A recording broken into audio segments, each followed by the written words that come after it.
Okay, welcome back to Solo Roll Mangging. Phandelver and below with Shadowdark. We have done fairly well for ourselves in clearing out Cragmaw Castle.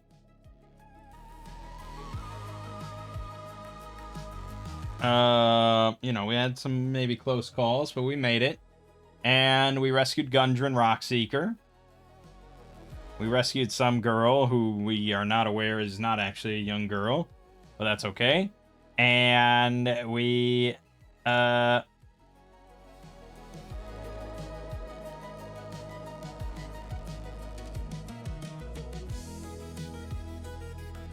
also, on our way back, liberated 11 slaves, which was a nice little deed. You know, I gave myself the XP for recovering all the gold, even though we gave it away before we made it back to a safe spot. I think that's fair. Maybe that's not...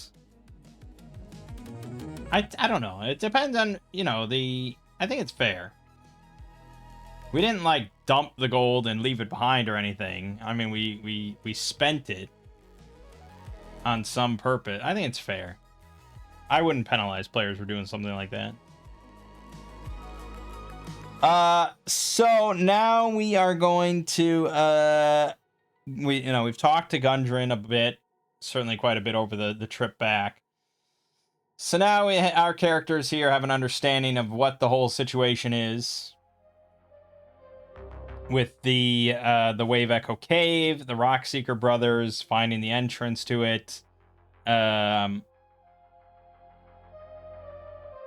and Gundren was ambushed when he, went to get a whole bunch more supplies and to hire a bunch of people to plunder the depths of Wave Echo Cave and all that. And he left his two brothers behind at the cave, and he fears the worst for them now. So he wants us, as the brave adventurers that rescued him, to go and rescue his brothers at Wave Echo Cave and stop these nefarious villains from taking advantage of the Forge of Spells, which is located inside of it. I don't know if Gundren knows that or not. I don't remember, but it's fine. Whatever, stop the villains. The adventurers now have the chance to aid Gundren, find his brothers, and end the nefarious schemes of the spider. Additionally, the abundance of powerful magic rumored to be hidden in the mines is a rich prize. And we get this nice image of the three brothers being followed by hobgoblins.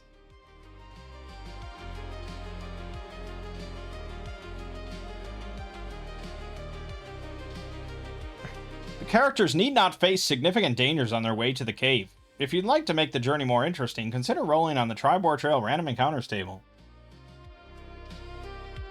Now, I find it interesting that it notes that the characters should be 4th level when the chapter begins. Characters gain a level when they defeat Neznar the Spider. So you have 4th level. But keep in mind, D&D 5e, I think, goes to level 20. And Shadowdark technically goes to level 10. So, level 2, I think, is a reasonable level of progression here. And like I said when we did the castle, I feel like we kind of had an easier time of it compared to a group of 5e characters. Perhaps because I'm playing solo, sure, but perhaps also is that we pretend to be smarter about it. We don't tend to just walk into encounters and try and just fight everything. Or, we try to ambush, we try to avoid direct confrontation when possible, things like that. Really take our time and be vigilant. Anywho, we are going to be heading out soon. We have some small amount of money. We didn't actually get much out of it. I think... I gotta get this cat out of my face. Hold on.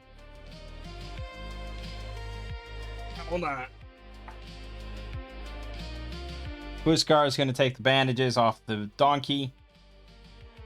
Put him back into his bag. Yeah, we don't have any treasure or anything to sell.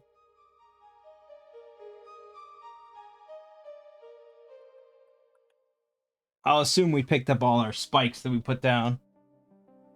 We picked up 3 of them, I know, but we'll pick up more. Yeah, so we have no treasure. We don't have that massive amount of money. We have 98 gold. We could maybe buy another donkey here. Not a bad idea, considering we might be bringing back a lot more treasure out of this cave. It's apparently rumored to have a lot of powerful magic in it and stuff. So we should probably buy another couple donkeys or so. Phandalin, I don't know. Did we ever declare the population of Phandalin or anything?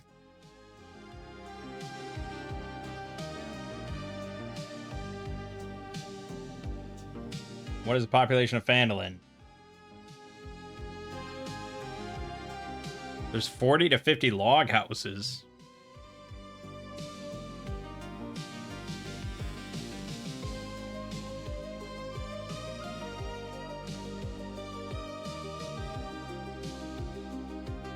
Ballpark around 100 seems to be the consensus. So, if we look at that, it's probably a size 6 market class. Yep, village of 1250 or less is class 6. So this would be normally a village of this size wouldn't really have any shops. It wouldn't even have a market, really. But we are saved a little bit by the fact that this place has an inn. It has a provisions, a trading post that stocks most ordinary goods and supplies. Basically, you can anything that doesn't cost 25 gold or more. They also have the Coster, a merchant company. They have an outpost here, and they keep a supply of armor and weapons. So it's really not that tiny of a place. But I think probably class 6 is reasonable for those reasons. They might have something above 10 gold, but chances are not. But most adventuring equipment and everything kind of falls under 10 gold or less anyways. So yeah, I think this is fair. But donkeys cost 10 gold. So they would have 1 donkey per month available. 1 donkey per month, please. So we're going to buy a second donkey. And his name will be Donk-a-Donk. Okay, and that's that. Anything else that we'd want to buy other than food? I think we're fairly good on arrows. Maybe... Usually I can pick up arrow. A lot of creatures use the bow and arrow in this sort of world. So usually you find some. Rather than needing to carry a lot of them. I think healing salves. Yeah, healing. I mean, maybe whetstones. I don't know. I mean, there's so many different things. There's like, I could literally make like a 2-hour video on just like things you should buy at at a store before heading out into a dungeon or whatever, into the wilderness. Of just like, and it's tough. Trust me, it's tough. I know. It's tough to remember everything and like think about how many different things there could be, things that you could purchase that could be of value, and actually like purchase all that shit.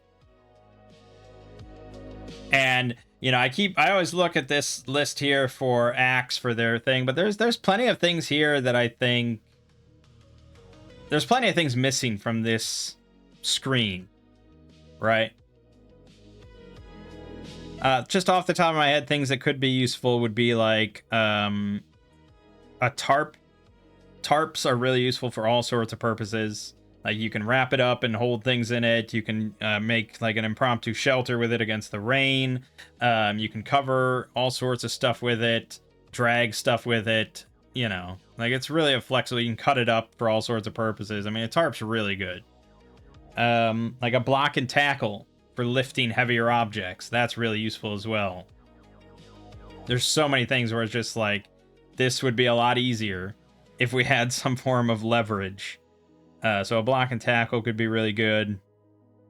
Caltrops are obviously always useful, or marbles. Even like chalk, I don't think is listed here, is it? Yeah, I don't think chalk's listed here, and that's generally pretty useful, depending on how anal your DM is about certain things. But still, I mean, being able to just mark something for later,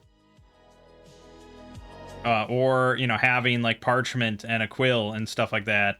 I mean, a lot of like wizardry classes or backgrounds in a lot of games, they let you start with something like that, but we don't have any of that. And it would be like, yeah, like you find a note or you find a secret message or something, being able to do like a charcoal rub or something of it for later if you can't read it now, or, you know, to have it translated. I mean, there's so many things, like, and it's just like, yeah, you come across a message in a dungeon, you don't know what it says. It's really hard for someone that doesn't know what it says to be able to bring that to a translator without like copying it or writing it down, and, you know, exactly. Yeah,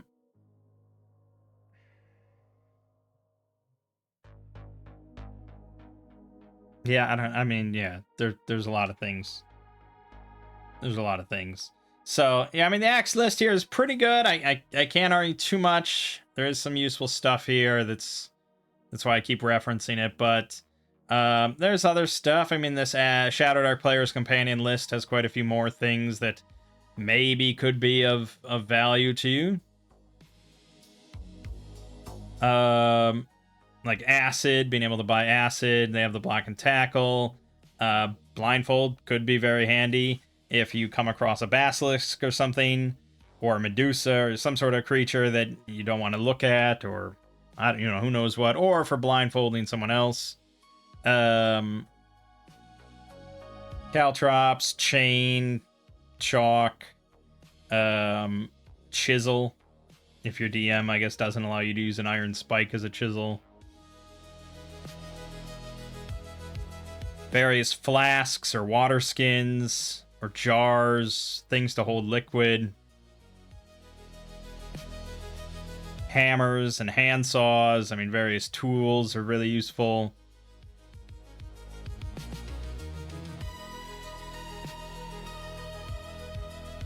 Mirror could be useful for all sorts of stuff, looking around corners and things like that. Yeah, obviously, military oil is very good. We should probably buy some of that while we're here. Poles. Yeah, I mean, I do find the idea of a 10-foot pole generally ludicrous and ridiculous, and I just cannot picture it in my head. I just cannot picture in my head, because you almost never see artwork, like old school artwork or anything, of characters wandering around through a dungeon with a 10-foot pole. It is basically a meme.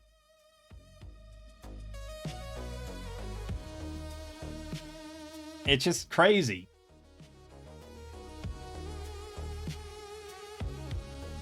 I mean, don't get me wrong, it's like, I understand the utility of it. I understand how valuable it can be and stuff. Like, hell yeah.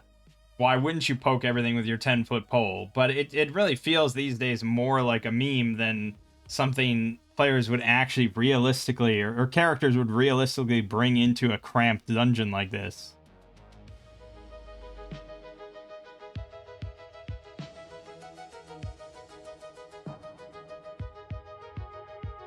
"10-foot pole." It just seems so cumbersome and annoying. Let's do it. Let's pretend that I'm suddenly a DM that finds this idea classic and not a meme at all. And the players are like, yeah, let's bring a 10-foot pole. Let's see how much use we get out of this 10-foot pole, because we're going into a dungeon, right? So we're going to have Fiora, I guess, carry it. Which is annoying, because she can't carry much. And we were kind of hoping to maintain this speed per day of 18 miles per hour. So she'd have to ditch rope.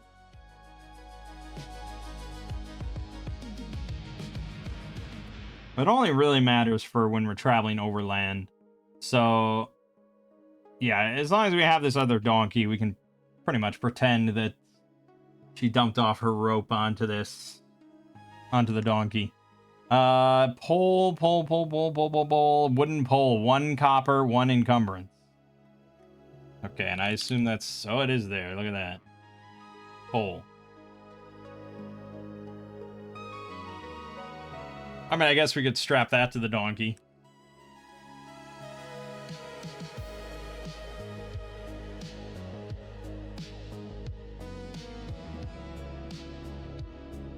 Yeah, it's in Shadowdark. It's in this very small, limited gear section.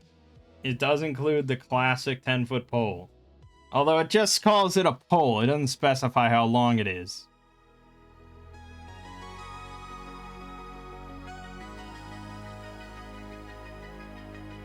Do we even have a crowbar? No, we don't. We're also going to want that.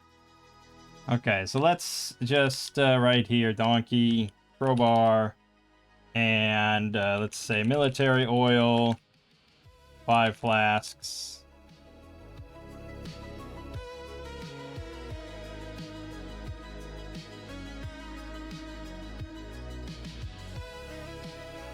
Okay. We need to stock up on rations then. So we have 6 slots there. Technically, it's only 3 bandages, so it's 1.5. That's 5.5 slots. Which means he can hold 9.5 slots of rations, which is basically 9. So 9 times 7, 63 rations total. Now the problem with this is that we're in a small town. And this is specifically why I made these changes to iron rations, increasing the price of them. Because they're 3 gold for a week's supply, which means that here, specifically in a class 6 market, there's only going to be 1 week of rations sitting around.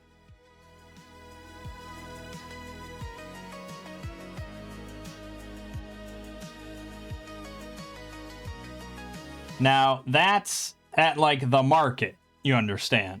In the market, there's, so, like, at the trading post, it has about a week's ration worth of, you know, dried berries and fruit and thing, or fruit and meat and thing.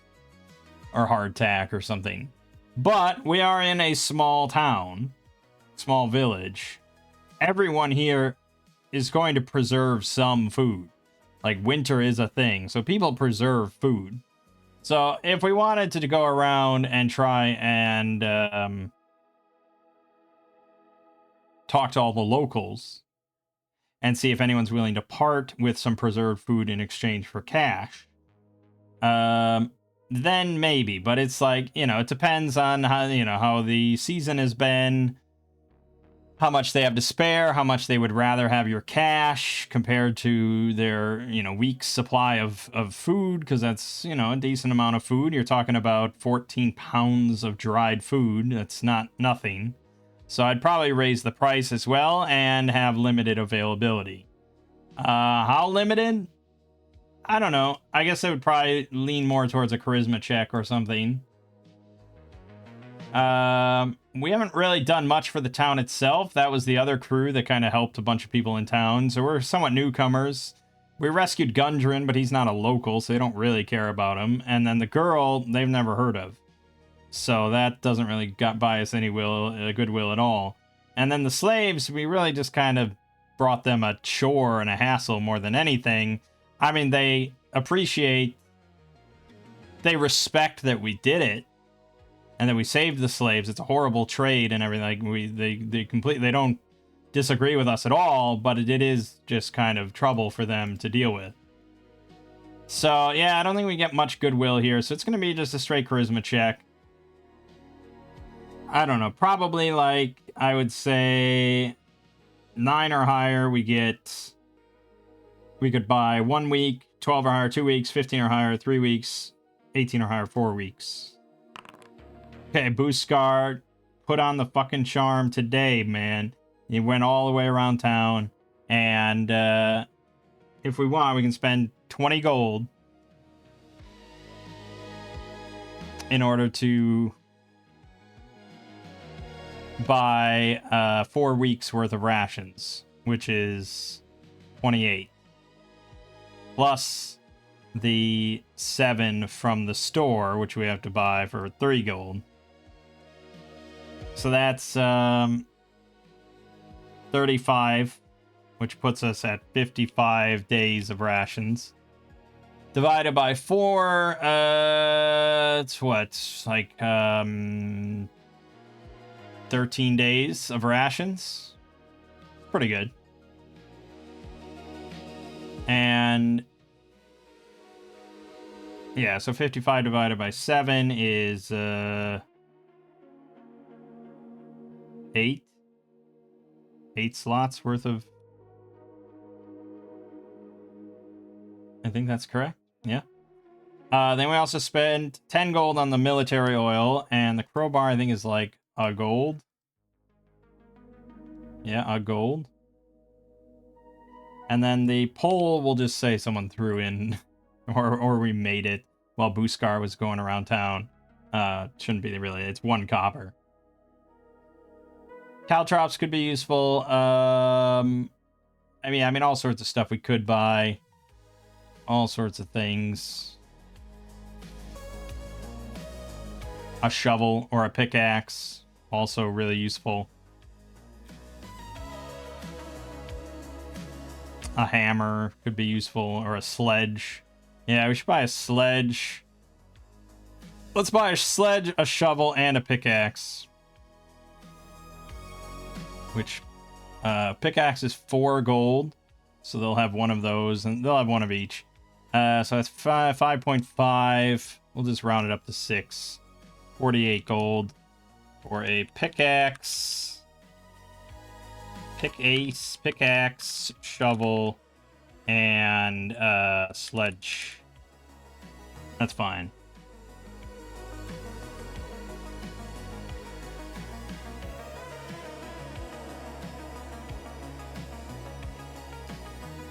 Yeah, interestingly, none of those things are listed on this screen, but I would say probably each of those is a slot.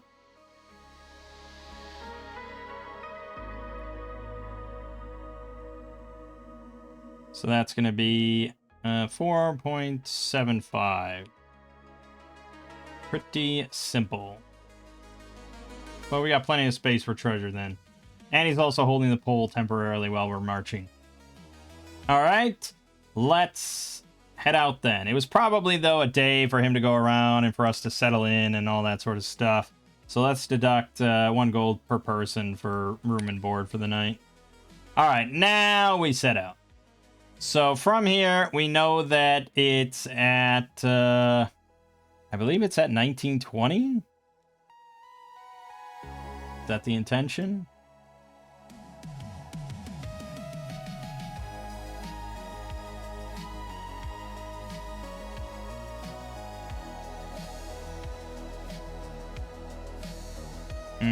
That's pretty close. It's... Wait, it's pretty close.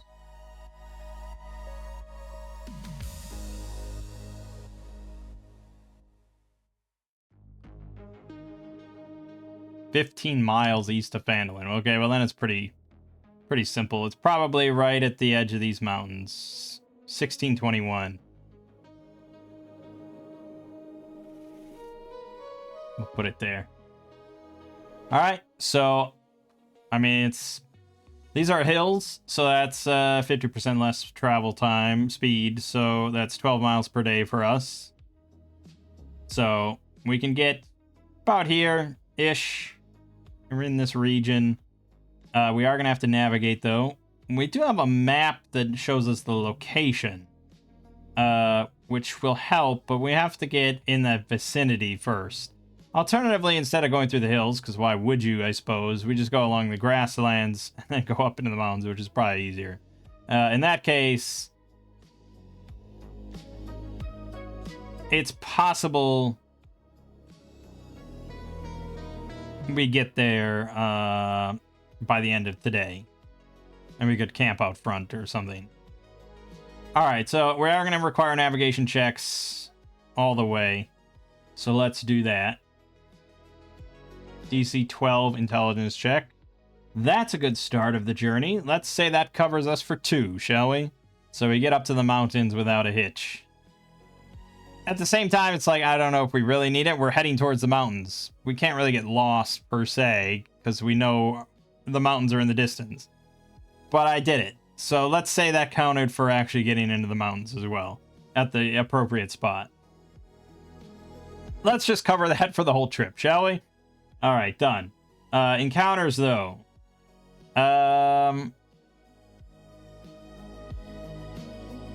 Borderlands. Yeah, this is going to be Borderlands. First encounter of the day is a 20. Oh boy, what are the fucking odds of that? Okay, so this is Borderlands. That's a unique terrain encounter. I'm prepared to ignore this. 9. It's a portal. You find a portal linking 2 locations. Portal might transfer only sensory information, sight and or sound, or might allow travel through it. Portal might be always active or might be limited in some fashion. It's one of those things just like, I'm not going to introduce into Phandelver and below at this stage of the day. But I basically rolled 2 20s in a row there. Alright, the third one, though, is a 9, which could be... It's a civilized encounter.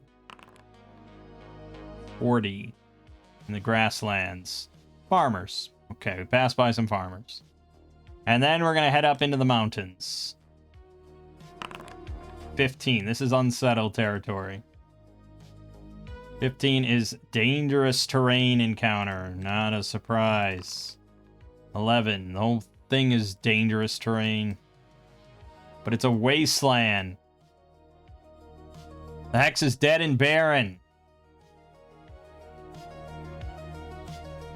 Okay, we suffer a -2 penalty to foraging throws for today. Thankfully, we have this map, so we know exactly how to find this place. So that's no problem. And we'll get within sight of the entrance by the end of the day, and we will be camping out. So we can forage, but really the only one with a hope of doing it is Gartuna. And I guess she has advantage, so we'll nullify... Well, no, it's a -2 with advantage. So -2 is 19. She still succeeded. Excellent. So the only one then that I'm not going to give advantage to is Rucker, because he usually charges in anyways. Alright, we camp out in the unsettled. This is going to be an encounter. 18, that's a terrain, so a nothing. Okay, and we eat food. We ate 3, -1. Boom, boom, boom. Okay.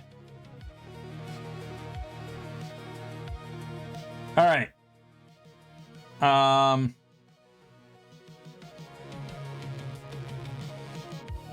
I going to take the donkeys into the dungeon?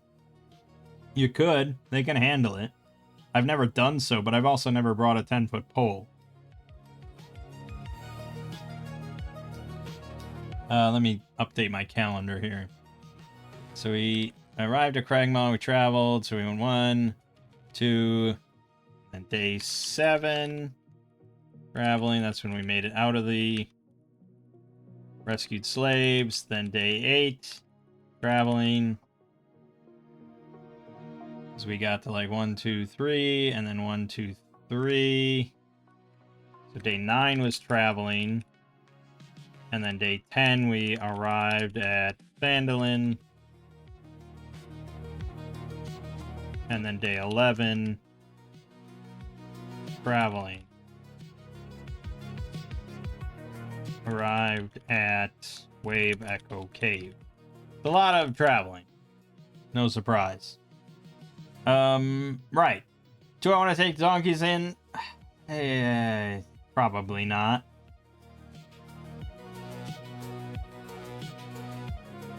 Probably not. So we'll find... it's pretty barren out here. We're in the mountains. Like eagles or something like that could easily pick them off. Doubt we'll find great hiding spots, and it is a cave, so I think we'll take them into the entry of the cave at least, so they can be out of the open air. But we're gonna grab off of them the crowbar. So we got a crowbar, which should only be half.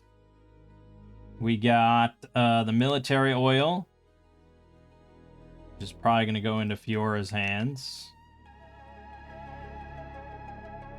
We'll just take a couple. And the pickaxe, shovel, and sledge. We might need all the above, but I guess if I'm bringing the donkeys into the front of the cave here, maybe we could just come back if we need any of those things, so it's fine. Alright, so we are going to cautiously approach the entry. Fiora will be scouting. And we do have wandering monster checks. The problem with this, of course, is that wandering monsters are at their most interesting when they're intelligent. When it's, when there's multiple factions within a larger dungeon or something like that. Or wandering monsters are drawn from the pool of static creatures within a dungeon. So if there's like 25 skeletons in the whole dungeon, wandering monsters, you kill 5 of them, it's now down to 20 skeletons in the dungeon. Things like that. Having just wandering monsters that are just there to kill you as soon as they see you, and that they only serve a purpose of draining your party's time and resources, is pretty shitty. And that's what most of this is. Sturges, ghouls, gricks, skeletons, zombies, and ochre jelly. Pretty much all this is just going to be like, yep, let's fight, and you fight, and that's it. So it's not a very good table.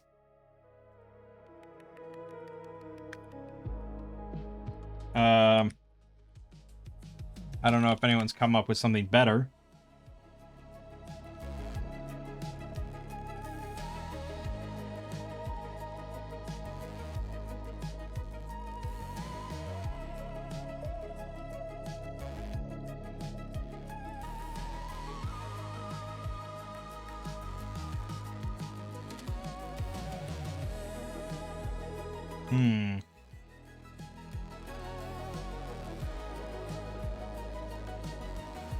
I'd have to read the whole dungeon, really. I'd have to know what else is all in here for me to really decide.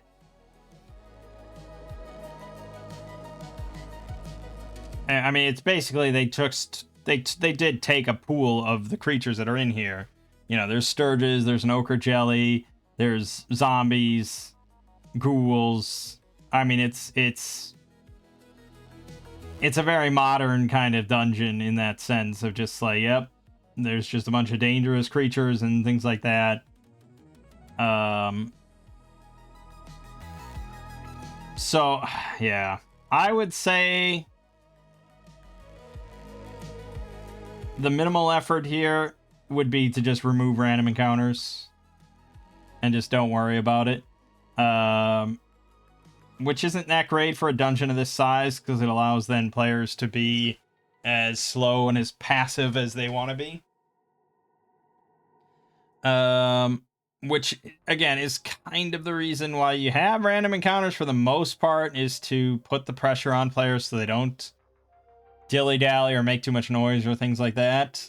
Yeah, ideally you'd probably spice this up a little bit.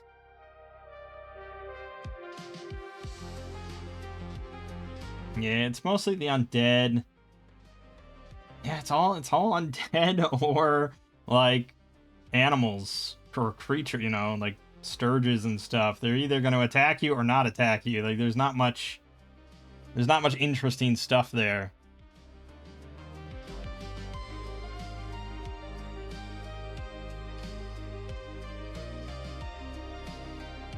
It's probably not a very good dungeon, I would imagine. Like when we get into it.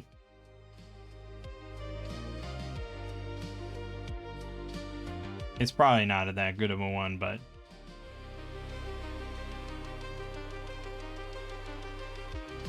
Wave echo cave. Too much combat.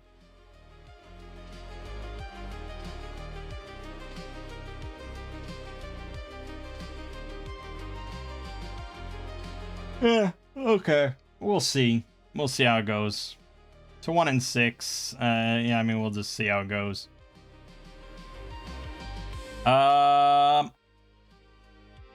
These are 5-foot squares. Okay. So we enter into the... Well, she scouts into the cave, so she sneaks up and very cautious. Looks in. The entrance tunnel leads into a large natural cavern supported by a pillar of rock. In the western part of the cave, behind the pillar, are 3 bedrolls and a heap of ordinary supplies. Stacks of flour, bags of salt, casks of salted meat, lanterns, flasks of lamp oil, pickaxes, shovels, and other gear. Amid the supplies, you see the body of a dwarf, dead for at least a week.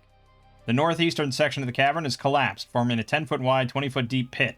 A sturdy hemp rope is tied around one of 3 stalagmites in the cavern and dangles into the pit. Okay. We should probably get this into Foundry to make it easier. Now, there is a way... Whoops. There is a way to drop something into Foundry. Like, there's a module or something. I don't think I have it enabled. It's this droppables, but I don't know if it works for maps, unfortunately. Which you'd think would be like one of the main things you want to use. Let me just see here.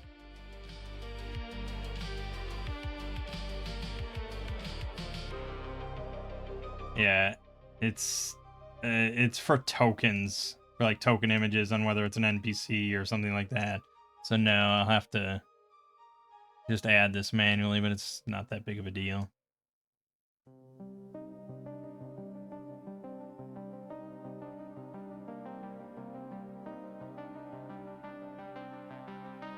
Hold on.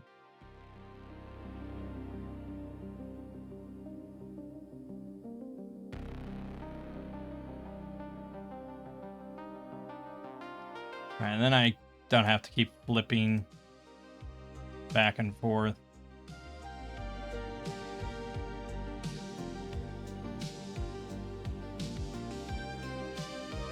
Okay. So we are here in W1. So yeah, she probably had to sneak in a bit. There's a little tunnel before she saw this, but she was quiet. She was damn quiet. Okay. So she doesn't notice anything moving. She doesn't, she looks around, listens. She doesn't see or hear anything.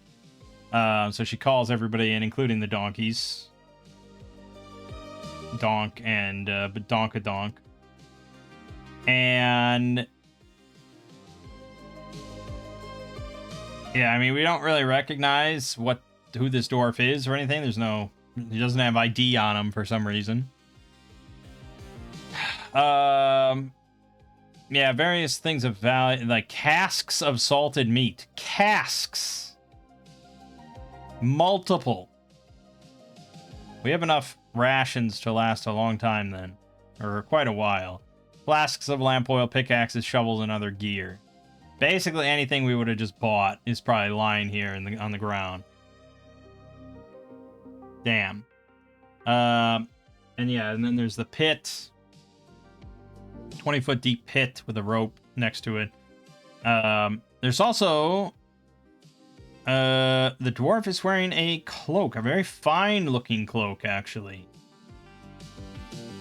Cloak of protection, +1 bonus to armor class and saving throws.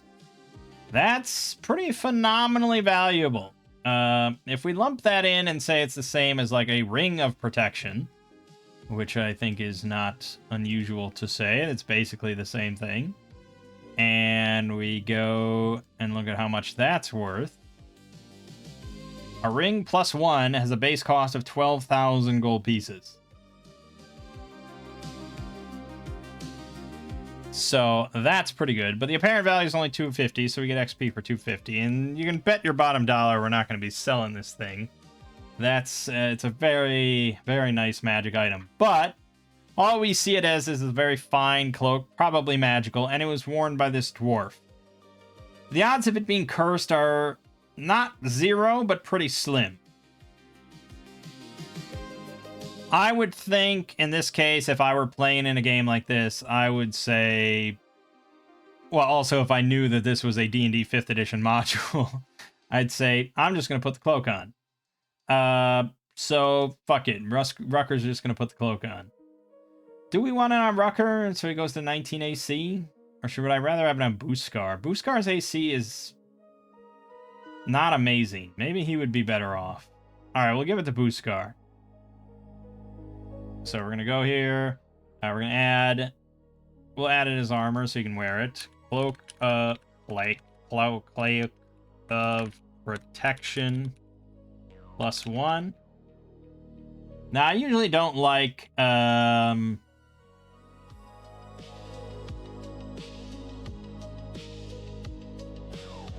be 0 slots. I don't think that's too encumbering. I don't like basic magic items that don't do anything except a numerical value. But this thing's already quite rare and expensive and pricey as it is. So I'm not really inclined to make it any more valuable. I mean, I guess I could alter it. So it's not a cloak of protection. It's a cloak of... butthole fingering, or I don't know, something that's not just a purely mechanical benefit like that. But it is a pretty nice thing for characters, and I don't think most players would turn up their noses at that. Alright, so we're gonna start climbing down though. We leave the donkeys here to munch on some of the salted meat, or I don't know what okay, they can lick some of the salt up. They love that. We're gonna climb down into the pit. There's no time pressure or threat or anything, so there's no check to climb down this way with a rope. But slumped at the bottom of the pit is the body of a strange goblin with an elongated skull and green streaks on its skin. Any inspection of the body, which is dressed in filthy rags, reveals that it is not a Cragmaw goblin. Characters can't learn anything further now, but this is the body of a psionic goblin, part of a small scouting group that stumbled across the mine. Finding the cave devoid of obelisk shards, the rest of the goblins left the area, leaving their companion's corpse behind. Yeah, so the whole thing here with Phandelver and below, it's kind of sprinkled here and there with these little additions, somewhat teasing the second half of the adventure, which we'll see. So this is our character's first encounter with one of these little things of just like, what the fuck is this? It's a very odd little goblin. Yeah, this probably concerns us because now we don't know what, you know, this is an unknown quality, you know, like we don't know what this is. We don't know why it's different. We don't know why it's here. If someone's doing some experimentation on goblins or something. Think this big ass elongated skull. Hard to say. I don't think there was anything at Cragmaw that was unusual goblin. Well, maybe there was something and I skipped over it.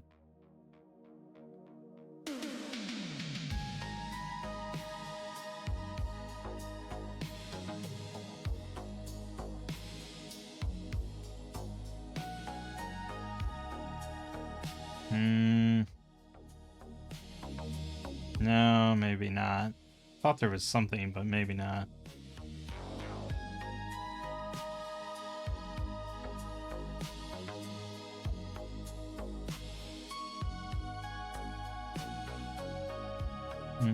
Okay, anyways. Right. So now from here we can go west, northwest, or we can go east. So in situations like these, you know, we just kind of look and listen, try to gather whatever, any information we can. Generally, a well-written dungeon is not going to be filled with blind choices.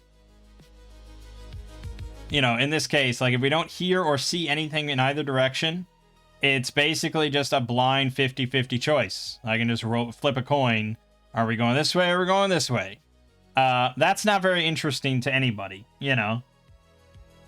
So any sort of variance in the directions you could go already makes it like 10 times more interesting. Without maybe giving too much information away, but just something. So, 2 to the northwest. The ceilings here are 6 foot high. These are tunnels. So these are natural tunnels in the rock. And we could probably tell that. And we can tell it has a low ceiling. Whereas to the east, we can see that it actually opens up quite a bit. Fiora can see that it opens up quite a bit into a larger cavern.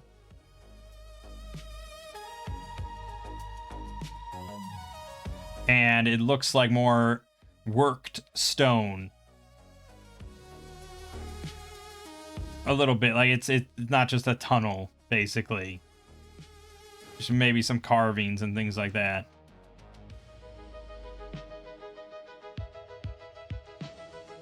I guess we'd rather go towards the more open area. So, Fiora is going to scout ahead that way. 4 tunnels intersect at this 30-foot high cavern. The walls are carved with simple reliefs showing dwarf and gnome miners at work. She wouldn't be able to see this, by the way. Nearly 24 skeletons and rusted scraps of armor are scattered across the cavern floor. Some are dwarf skeletons, while others appear to be the remains of larger individuals. Half a dozen large unlit brass lanterns stand in niches or on ledges around the cavern. Okay, so there are 6 sturges clinging to the ceiling.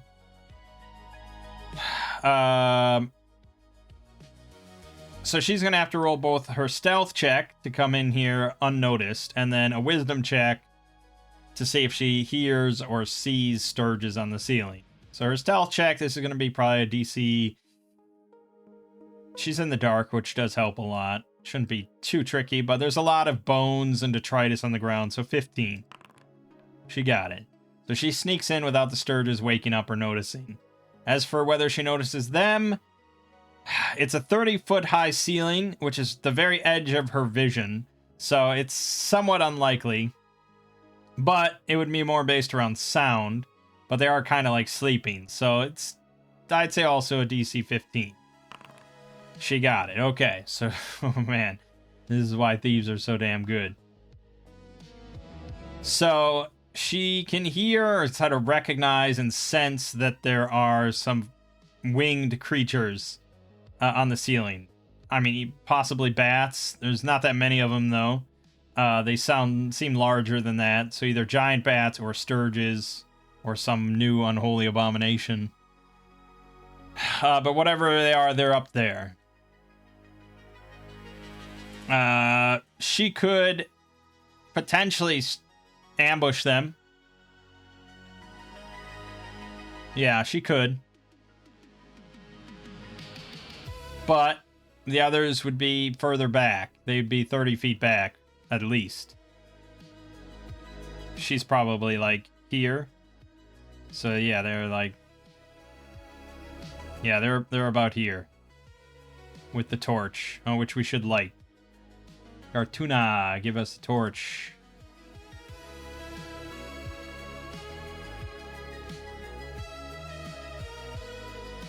Yeah, the underclock... Yeah. Okay, fine. So the new underclock, I don't know. I assume by this point of uploads and everything, I've talked about the underclock. So I won't re-explain it. But the new underclock that he kind of updated is, it goes from 0 to 12, and each turn you roll 66. And then any 6s add to the underclock. And then when it hits 12, you have an encounter. So we'll just do it that way. And we probably have already used 10 minutes of the torch anyways. Right, so they should be close enough to where she could run back after sniping and blah, blah, blah. So let's have her do that. She's going to try to ambush them. She's operating independently, so they have to roll a 5 or 6. Technically, though, they don't have line of sight on her, because if they did, they would see that she's there. So, since it's an ambush and she's surprising them, they don't have line of sight or foreknowledge. So they actually get -1. So they really have to roll a 6 to not be ambushed. And they did. Of course. So they sort of heard her kind of pull the string back on her bow. And they shriek. And we get into it. It's slim odds, man. I mean, most of the time you would have had that, but yeah, it's almost never guaranteed. All right, so then initiative. We have a +0, they have a +0. Ours is 5, theirs is 3. So she's still gonna get to fire, but not with any of her slick advantages. 3 damage. Let's go ahead and go to Monster Manual. For Sturges, they have about 2 hit points each, 12 AC, so they're really easy. So she kills one. She actually can cleave once with a normal shot, so she will. And she crit fumbled, but that doesn't mean anything. Okay, then she'll move backwards, just getting back to like here or so. Rucker is going to move up. He's going to prepare an attack with his spear. Buskar is going to move up, prepare an attack with his mace. And Gartuna is going to... I'd hate to lose Mage Missile on this fucking fight. So I don't think she's going to really do anything.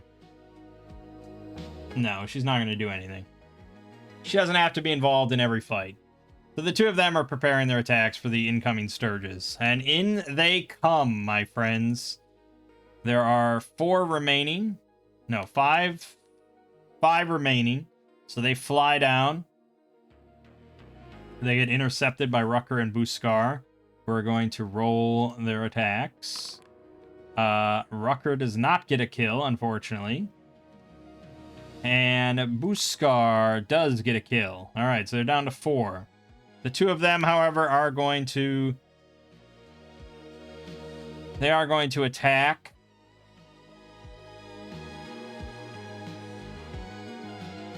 Should I have them charge? No, they'll just have them roll normally. It's fine. So they get plus... They actually get -1. According to this. But I don't think Shadowdark ever does a -1. So we'll keep it fair and just say +0. Right, so against Rucker, one of them fumbled. Okay, so he killed that one. Yeah, I'm not allowing cleaving or anything off of that, but yeah, he got one, so they're down to 3. Against Buskar, also a fumble. And a miss, though. They're down to 3. New initiative. Ours is 6. Theirs is not. Let's have Rucker end this charade. Kill, down to 2. Kill, down to 1. And miss. Buskar. Miss. Fiora rolls in with her short sword. Miss. I think it's fine. I think this one's almost certainly going to flee. It does. Flies off into the darkness. Out of sight and out of mind. Alright, not bad. We killed 5 of the 6, so we get 30 XP.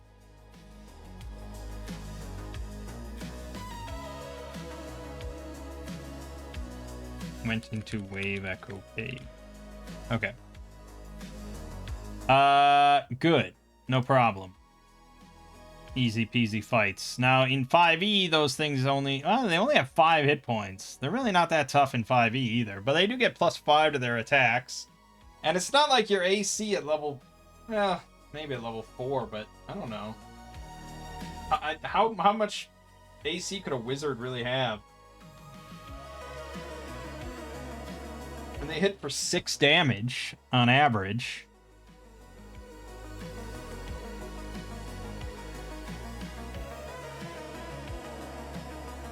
Yeah, okay, anyways. Alright, so...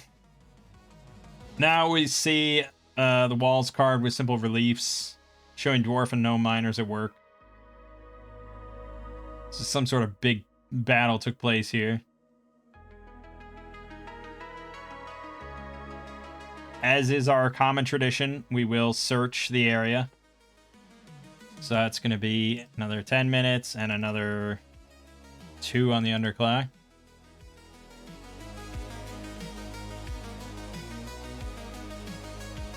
Alright, so we can actually see a door to the north as we're poking around. We don't find anything, obviously, but we see a door to the north, and Fiora does see doors down here to the south. Southwest, southeast. Yeah, she listens at all the doors. She doesn't hear anything. But when she goes north, she does see that that door is actually partially open. I probably wouldn't even make her roll then. So yeah, she sees that it's partially open. She hears the sound of like crunching, splintering sound, like something's just gnawing on a bone and cracking it and things like that. It sounds ghoulish.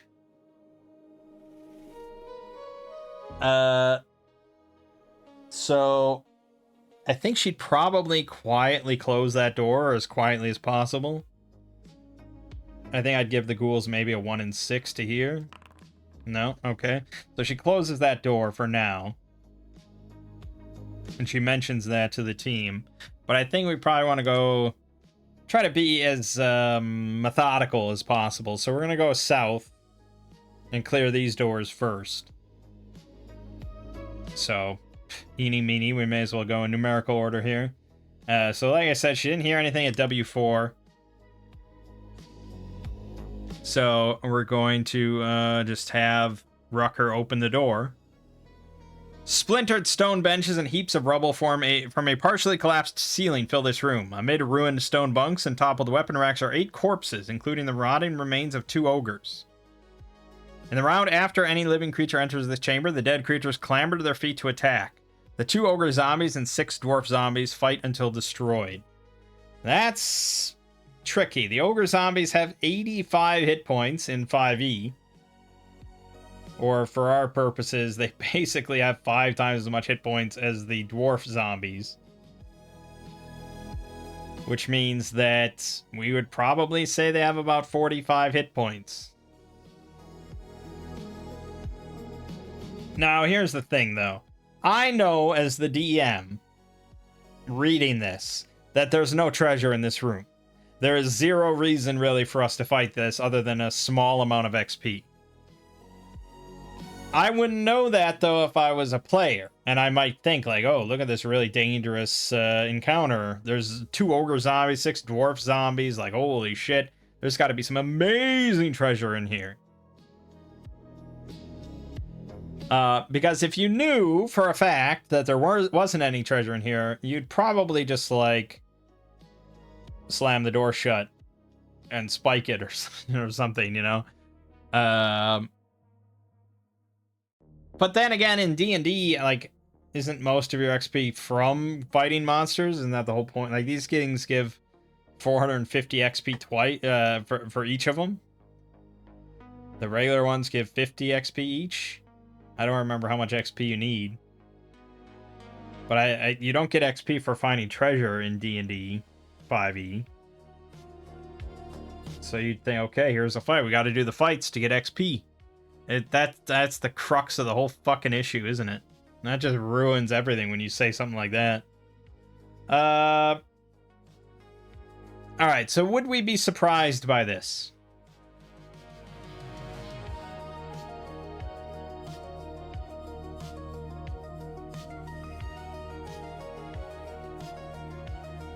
No, I don't think so.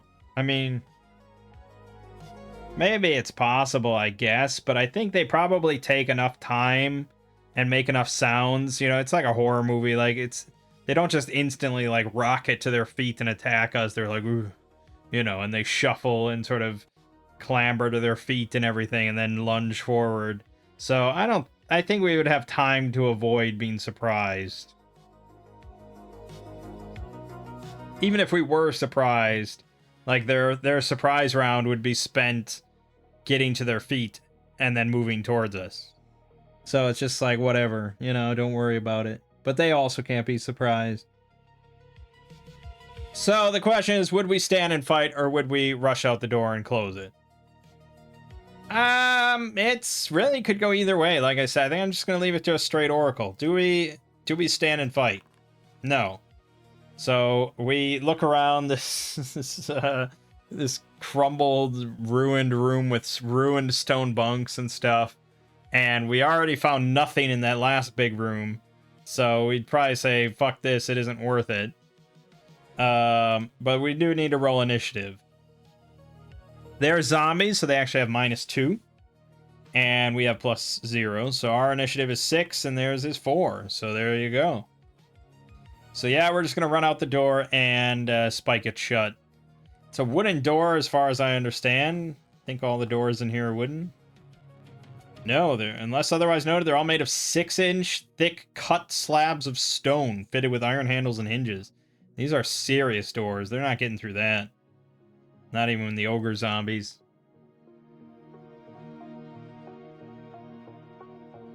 You also notice that it almost never says that any of the doors are stuck, which is an old concept that I've never really abided.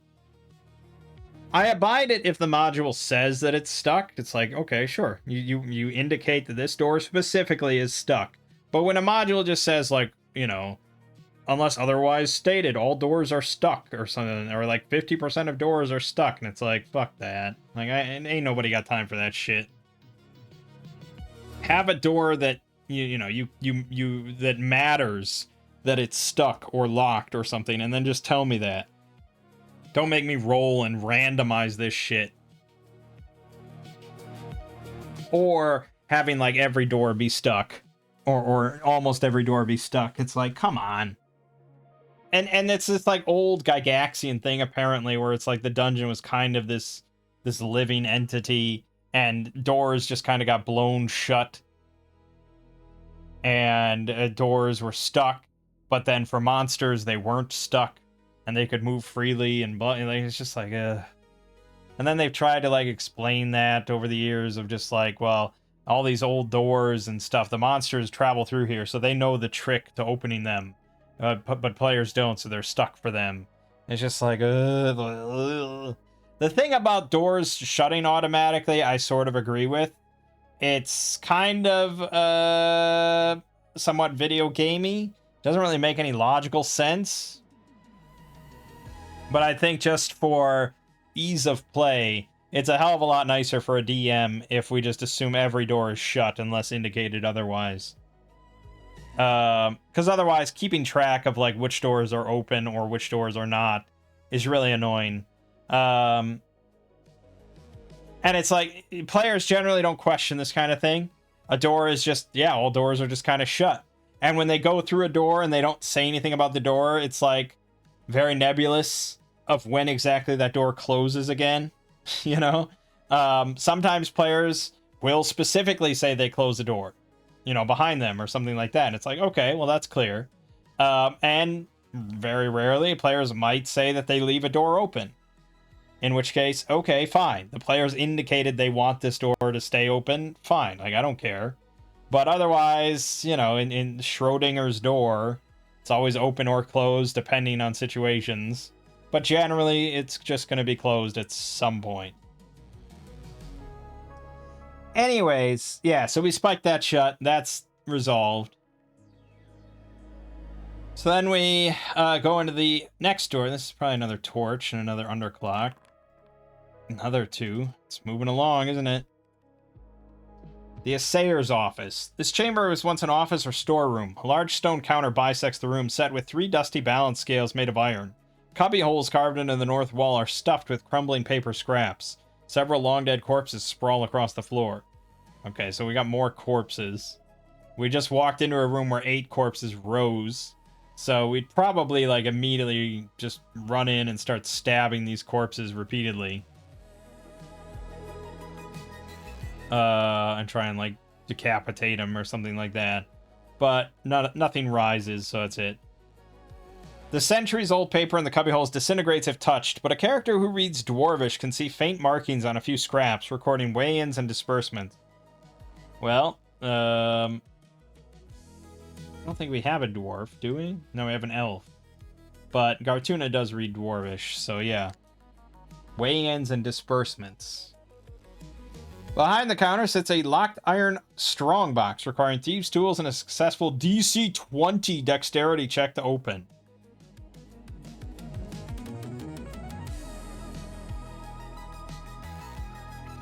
That's high, isn't it?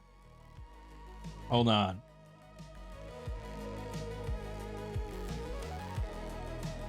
I thought they had...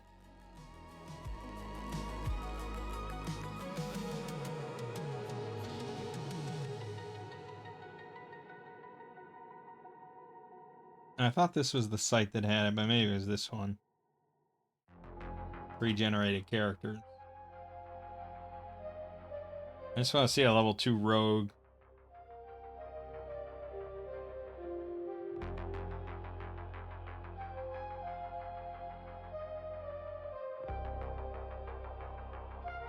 So this would be sleight of hand, right? That's how it works. So plus 5. That means a 25% chance for a level 2 thief. Oh, but we're level 4. Or they would be level 4 at this point. Okay, so let's see a level 4 version. Plus 6. Okay, not much different. And yeah, they wouldn't get advantage on it or anything like that. They would just...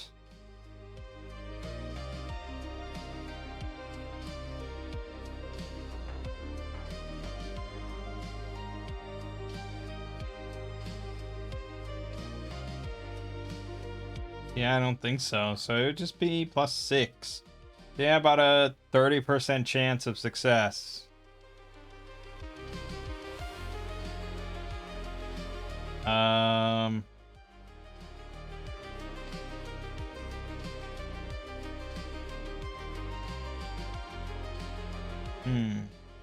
Although they get expertise, proficiency bonus doubled for any ability check you make for 2 chosen proficiencies. I don't think that's really indicated here at all. So I imagine you'd pick sleight of hand. Maybe. But let's say you did, so it would be a plus 8. We'll say it's pretty high. I would say that's fairly equivalent to plus 4 with advantage. Sure. So I think for our purposes then, probably a DC 18.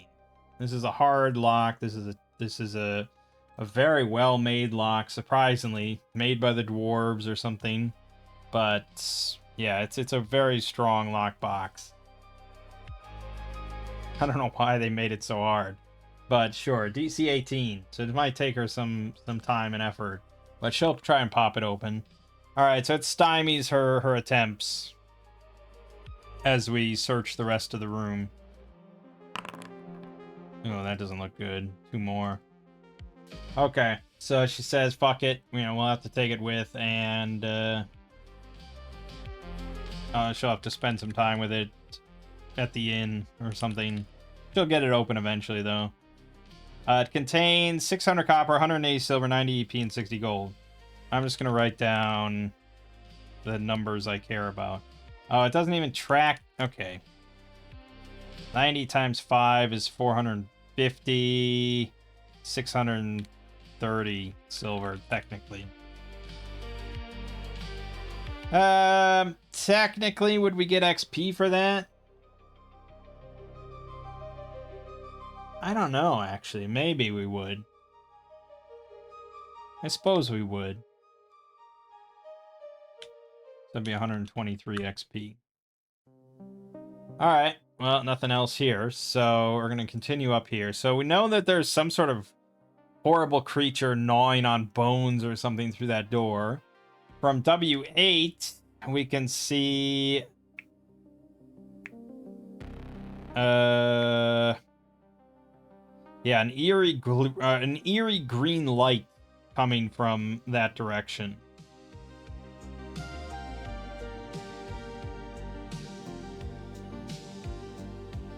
Yeah, I don't care for that. There's also the other direction we went.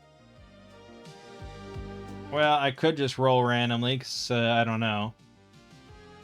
There's also, like, other corridors on either side of this door. There's a lot of options from this vantage point. Alright, let's say 1 is back this way, up northwest.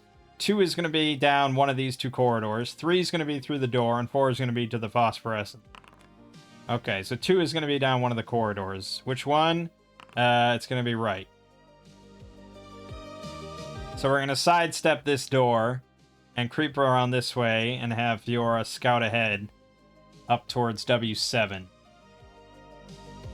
So she listens as she gets close and looks in around the corner. She just sees that the eastern wall of this chamber has collapsed into a massive rubble. To the north, the door stands ajar, leading to a good-sized storeroom. Dusty kegs and tons are tucked neatly against the walls, all of them split open from age. Okay, well, yeah, okay.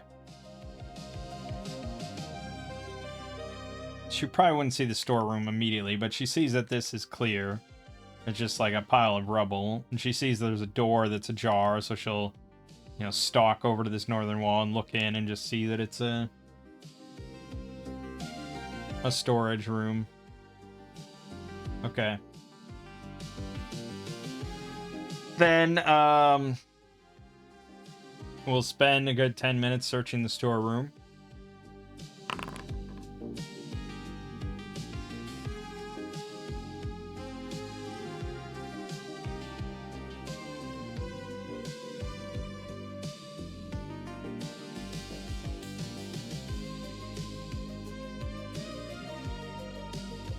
Right. We don't find anything. The storeroom door is in good shape, can be easily blocked or barred from the inside. I think that's true for most of the doors in this place, though. They're all stone doors with good handles. So, yeah, I mean, we could have done that in W5 as well. I don't tend to rest in a dungeon if I can help it. You know, the underclock, if it's player facing, that they can then see that it's about to tick over, and they could barricade themselves in there and avoid a random encounter.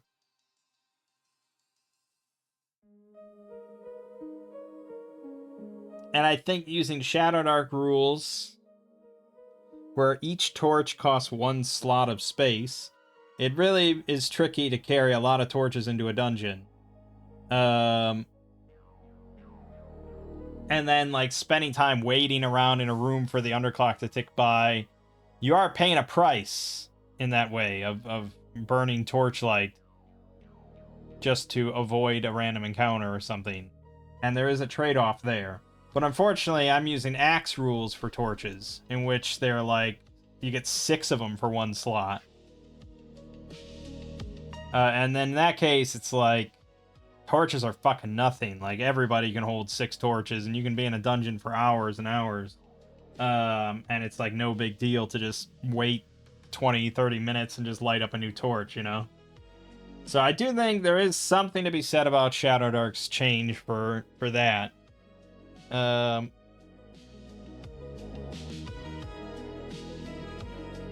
But I think most games, torches don't take up much space or much encumbrance or much weight or anything like that. Like, I don't know, I'm trying to think.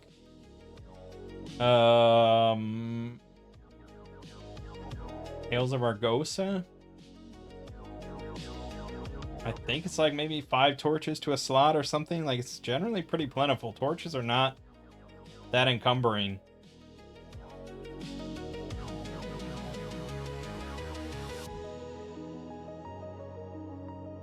Yeah, anyways. Obviously, we don't need to stick here for now, though. So we're going to continue down this corridor. Fiora's going to sneak ahead and look into W9. And she sees that it's a very big cavern. She can't see that far into this place. She can't see to the other side. Steep escarpments divide this large cavern into 3 sections. High ledges at either end and a lower section in the middle. Carved stone stairs climb to the ledges. 2 large tables stand in the middle section along with a pair of old braziers. A smaller table stands on the eastern ledge. The skeletal remains of dozens of dead warriors attest to the fierceness of the fighting that took place long ago.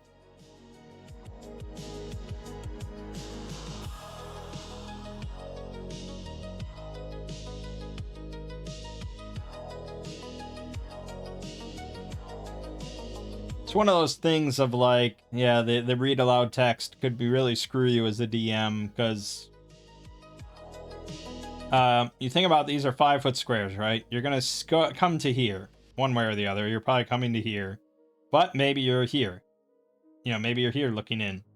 That changes wildly, because if you're here, you have a torch or a lantern, or say, with a 30-foot radius. You can see out 30 feet from your torch. That gets your vision to about 5, 10, 15, 20, 25, 30. That gets you sort of to about this. You'd see maybe the stairs leading down, and you'd see that this is like a ledge of some sort into inky blackness over here. You wouldn't see any of this. But a DM, especially, you know, a newer DM, doesn't know exactly how to parse all this, would just read aloud this whole read aloud text and say, yep, you see all this stuff. You see this smaller table over on the eastern ledge, which is like, you know, 100 feet away. And again, here, you probably wouldn't see that ledge, the table. 5, 10, 15, 20, 25, 30. Maybe you'd see the edge of it, but you're also looking up a ledge here. So, yeah, maybe not. Also, I don't know if you'd see this staircase, because it's kind of on, you know, in between these ledges. You might not notice there's a staircase there. You definitely wouldn't see this whole side. That would not be in there. And then the tables here, you'd see 5, 10, 15, 20, 25, 30. You probably wouldn't even see any tables. You might make out some bodies on the ground and one of the braziers, but otherwise it would just be this big open cavern. And you really, you know, even if you don't want to play a super Shadowdarky game of, you know, darkness is oppressive and you know, always pressing down on you, and your lights are so limited and they're little beacons in this horrible world you've plunged into. Even if you don't want to really emphasize that too much, it's really, I mean, why do you have a dungeon? Why are your characters in a dungeon at all if you're not going to acknowledge at least a little of the fact that you are in a very dark location, underground, with nothing but like a couple torches to help you guide your way? And I think obviously most old school DMs are very well acquainted with this. A lot of modules do not have this sort of text, but yeah, this sort of shit is just a big problem for newer DMs that don't realize or get caught in blunders because of just reading aloud the text as written. I mean, it's one thing, obviously, with read aloud text, that it doesn't acknowledge different ways that you might be approaching the room or under different conditions. Because it can't really. It's not a computer or a video game or something. It's just one block of text. So it can't acknowledge really where you're coming from. So it just gives you the full text of the room. But that means that a DM then has to take in mind where they're coming from, do the whole read aloud of text in their head, and then parse out the information that the players would be aware of, or would be altered based on the way they're coming into the room. And then also think about what they would actually see from their lighting or not. So it's really just a land of pitfalls for this sort of shit. And that's why just having like bullet points or just bolded text of just like, you see this, you know, they're in the room, there's this. And then a DM can much more easily parse out which things players would see or not see, or how the room has changed depending on the situation, or blah, blah, blah. Anyways, Fiora, looking into this room, would not see much. She would see a ledge to her right, a high ledge, apparently. I don't know how high it is. Oh, 10 feet high. So yeah, it's a pretty high one. Yeah, that's quite a high ledge. So she really wouldn't see the table up on the eastern ledge. So it's just a high ledge to her east. She wouldn't see the staircase or anything like that. She would see the brazier. She would see probably the skeletal remains in there. And she might catch the glimpse of like the edge of a table towards the middle of the room. But it's pretty dark in here. It's pretty hard to say.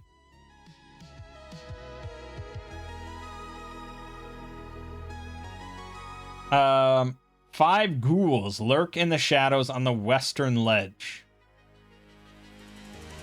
Ghouls notice any light or noise elsewhere in the cave and quickly bound down to attack. They are hungry and fight until destroyed. Right. So these are just five ghouls sitting in the dark, listening and waiting. They're not chewing on anything or anything like that. So she is pretty far from them. She doesn't have a light or anything, but she does need to roll a sneak as she sits here and listens. So they're both trying to like detect each other, but neither one knows the other exists at this point. So first of all, and I just find it easier to just set DCs on the fly rather than like rolling the ghouls stealth check or rolling their listen check. I prefer to just have players, the characters, roll everything. But as usual, all of these rolls that I'm making for Fiora shouldn't be made by the player. They shouldn't be made by the player playing Fiora. They should be made by the DM, so that the player doesn't know if they succeeded or failed on either aspect of this. So this stealth check, we'll say, is a DC, I don't know, 12 probably. The DM would make that. Now, in this case specifically, we're playing solo, so, I mean, it doesn't really matter, but I get a luck token for that. But, the DM wouldn't say, oh, I rolled a crit for you, congrats. The DM would just roll and say, okay.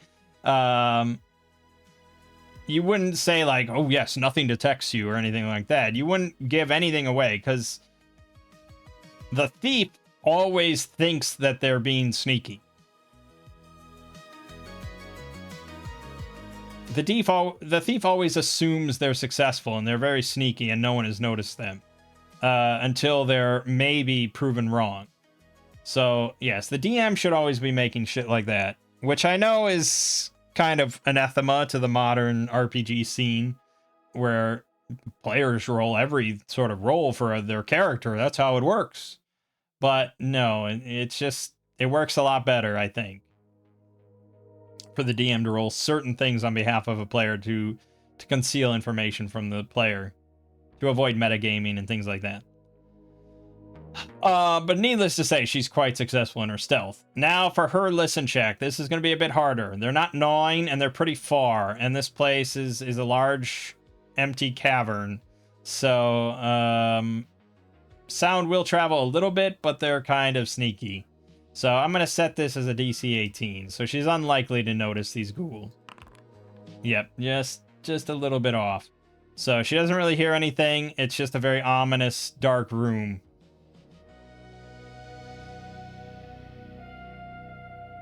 She comes back and reports this to the team. There's a big room in there. She can only see just sense a very small part of it. She didn't sense any creatures lurking, but they very well could have been. It's a dangerous room to probably walk into. And I say that specifically because this is the room where my players, when I ran this, gave up. They walked in here. Actually, they had the thief sneak into the room. And I was a much worse DM at that point. I don't remember how I adjudicated the situation, but it was not that simple or easy. I'm sure I blundered it and overly punished her or something like that. Actually, no, I'm pretty sure what happened was that she went in with her torch. She went in to scout it out with her torch. And it's like, well, they noticed the torch. And then I think she probably failed her, like, wisdom check or perception check. I don't remember what system I was running it with at that point in time. She failed whatever check to notice them. They dropped down on her and pretty much just eviscerated her by the time the rest of the group caught up. And then The others fought the ghouls. I don't think they even wiped them out. I think they kind of fled and left her dead corpse there, her corpse there. And they're like, fuck this place. We're never going back there. So yeah, this single encounter ended Lost Mines of Phandelver for my group. And we were not playing an OSR game, I don't believe. We were probably playing...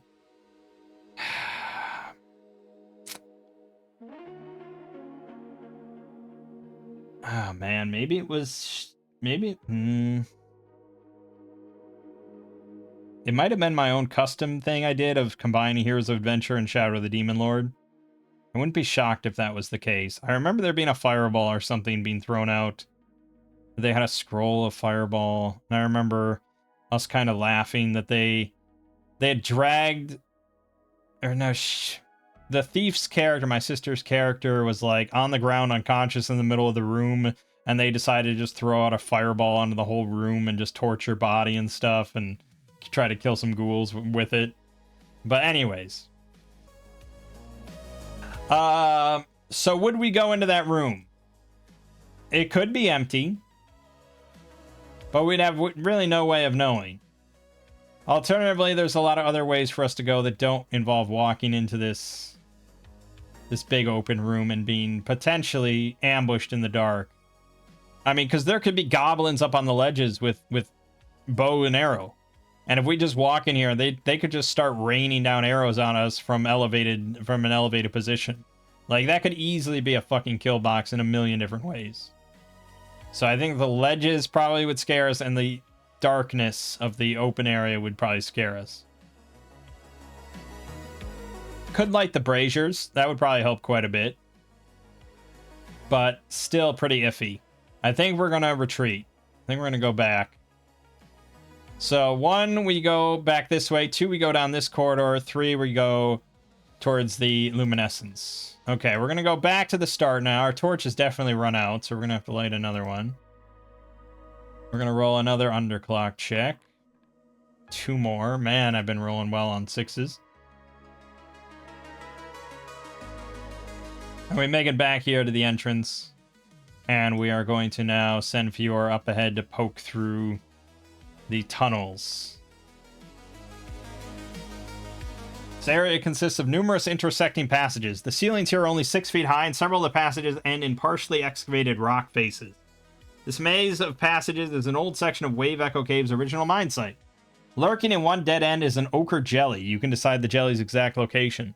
When the party enters this section of the mine, the jelly begins stalking the group, instinctively waiting for an opportunity to attack a lone target. Because of the low ceilings in this area, medium and larger creatures have disadvantage on melee weapon attack rolls, except when fighting with light weapons. Well, it's a 6-foot high ceiling, so yeah, it's like you're scraping kind of the top of your head for most characters. So I would probably agree. I think spears are an exception. I think any sort of stabbing weapon's probably an exception. But Booskar is going to struggle with the mace for sure. All right. So, yeah, I think probably you would set the ochre jelly in a specific spot.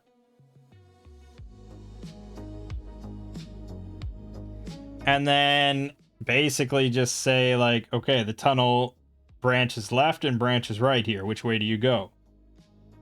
And I know I said to avoid blind choices, but when it's specifically meant to be kind of a maze-like area and something's meant to stalk you in it, blind choices are pretty much the best you got. So I think we have to set this randomly. It's going to be in one of the dead ends. So like 1, 2, 3, 4, 5, 6, 7, or 8. 8. Okay, so he's in the very last one here. Which is good, because my plan was to basically do left-hand wall strats. So go along here, here, here, here, here, here, here, here, here, here, here, here, here, here, here, here, here, here, up this way. So we would avoid it entirely for now. Unfortunately, that does take a little bit of time, so it's certainly going to be 10 minutes. And we're going to roll another underclock. Okay, nothing there. But we'd get towards W10 and Fiora scouting as usual. Marching order is Fiora, Rucker, Gartuna, Buskar. With Gartuna holding torches. Okay, a still pool fills much of this cavern. The water is dark, revealing little of what might lie within. The shore of the pool consists of a thin layer of broken shells from strange pale mussels. A fishy odor hangs in the air. Passage leads south from this area. Again, we came from the south, so you wouldn't say that out loud. That would be pointless. And a set of steps climbs to the east. A sluggish stream flows from the cave to the northeast. Right, so she kind of can sense that there's a still pool in this cavern. She smells the fishy odor. She doesn't hear anything moving in the water or, swishing around.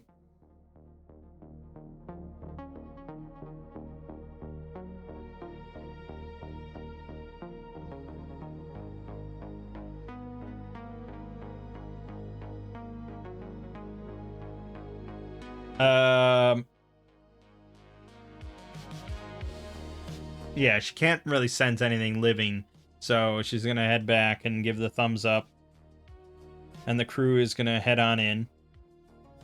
Now, it says here that small fish swim along the edge of the water, but the pool is also inhabited by a larger creature, a giant constrictor snake.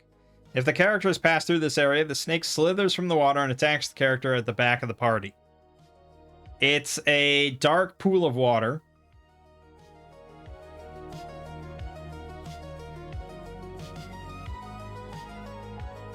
Which isn't like, it's not like it's poisoned or foul or anything. It's just dark water.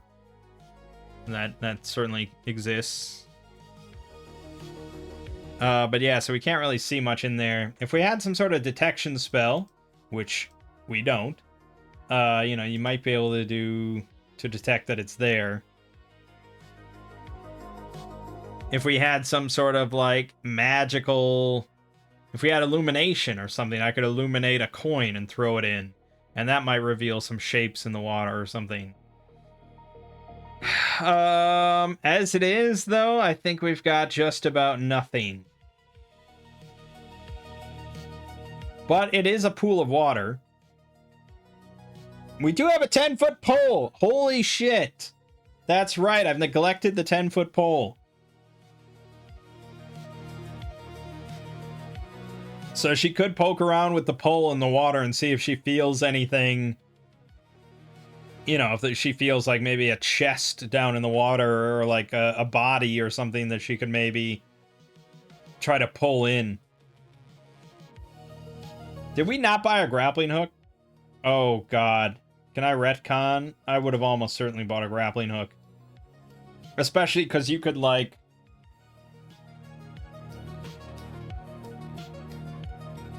You could attach that to your 10-foot pole somehow with a rope. I don't know how, but I'm sure you could. And then you got a grappling hook on the end of your pole, and you could really just drag things around. But okay, we'll just have the pole. So she's going to try to poke her pole in and around into the water to see if she can notice anything. How big is a giant constrictor snake, you ask? Well, it says that it's huge. I don't remember my specifics about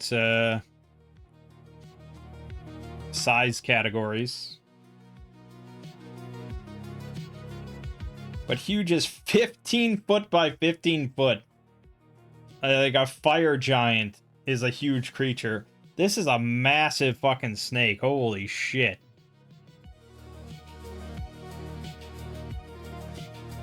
That's lagging. Yeah, I mean, it's not that big of a pool of water. I guess it's fairly big. It's 5, 10, 15, 20, 25, 30, 35, 40, 45, 50, 55. There are decent odds that we don't accidentally, like, collide with the snake. Yeah, it's not guaranteed at all. Okay, so that's 50 foot long, 10 to 15 foot long. That's probably what we would... I don't think that's a water snake of any kind, though. 20 feet long. Living in swamps. I guess that's probably a reasonable choice. Sea snake, that's only 6 foot long. And this is 3 to 4 foot long. So I guess probably a python would be maybe what I'd lean toward, or the king cobra, but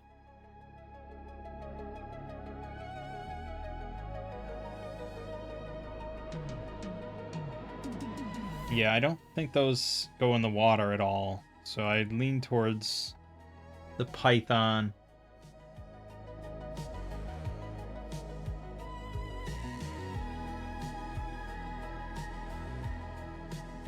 I don't know if pythons go in the water either, but I gotta pick something. And this is specifically a constricting snake. Which is, there you go, it restricts the creature and restrains it. So we're gonna go with the python, which is a pretty nasty customer. They measure up to 20 feet long, so this one's gonna be 15 feet long, or about 16 feet long. And it's a 20-foot deep pool. So yeah, I would say the odds of us actually bumping into the snake are somewhat slim. Let's say a 2 in 6. Okay, so she pokes around for a bit, but she can tell that it's a pretty deep pool of water. There's really no telling what's in there, so we're going to keep moving. And as we keep shifting along towards these steps, and Fiora starts kind of heading them up there to scout around, that's when the snake's going to make its move. Now it doesn't give any guidance for well, yeah, so it's just up to us on whether or not we notice it, and that's generally what the surprise rules are for. It's going to sneak up behind us, so it would have foreknowledge and line of sight. We would not have foreknowledge or line of sight, so it's basically just a 50-50. We have to roll a 4 or higher to avoid being surprised. We do. So we hear just sort of the water movement just a little bit. We hear just kind of a slither just a little bit on the ground. And we turn at the last moment to see this massive python rearing up behind Booskar. Great. Now we roll initiative. What do you got for its dex? +2. Fair. Alright, we have +0. He's got +2. Our initiative is 3. His is 5. He's still going to get to go, and he's going to attack Booskar. So he's attacking with +5.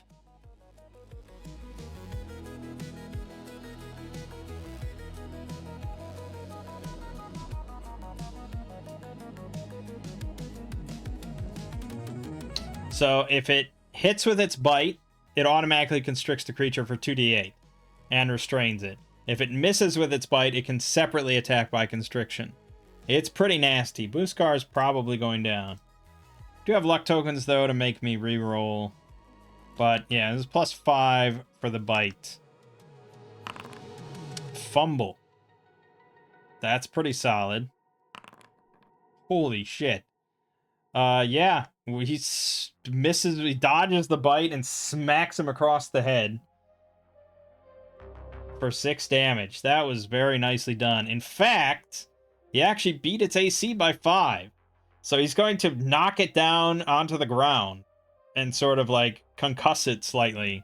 So we're counting it as prone now. He's just sort of stunned it a bit. So I'm actually going to nullify the follow-up constrict attack. That was well done. That was damn well done. Okay, that couldn't have gone better. Rucker then is just going to walk up and try and stab it in the head. He gets advantage now. Excellent.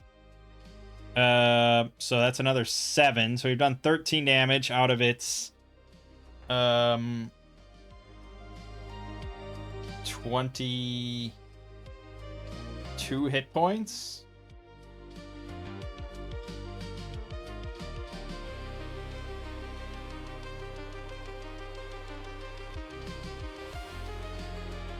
Let's see. That would be 9, 18 plus 4.5. Yes. 22 hit points it has total. And we've done 13. So it has 9 hit points left. Fiora will, fuck. Yeah, I guess maybe she probably was far enough ahead at this point that she would have to charge. She'll charge in with her short sword. She misses by 1. I would have had to have declared advantage ahead of time. Yeah, this is a massive snake. I'm gonna use the luck token. Okay, it's a hit. For 1 damage plus 3 damage, so 4. So we've done 17 out of 22. It has 5 hit points left. Gartuna can't do that with Mage Missile, but she could Choking Grip it. Okay, she'll use her advantage and cast Choking Grip. 13's not great. It's a con check. And this thing has a +1 con. Yeah. No joy on that. New initiative. Our initiative is 1. His is 4. He's going to roll a morale check because he clearly didn't get an easy meal out of this. And he completely fails. So he's just going to rise up and slither right back into that water. And he'll probably go to like the far corner under the water so we can't see him. Yeah, I mean, it is what it is.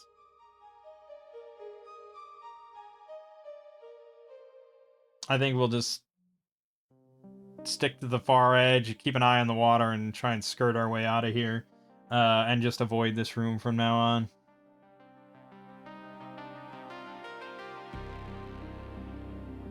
Okay.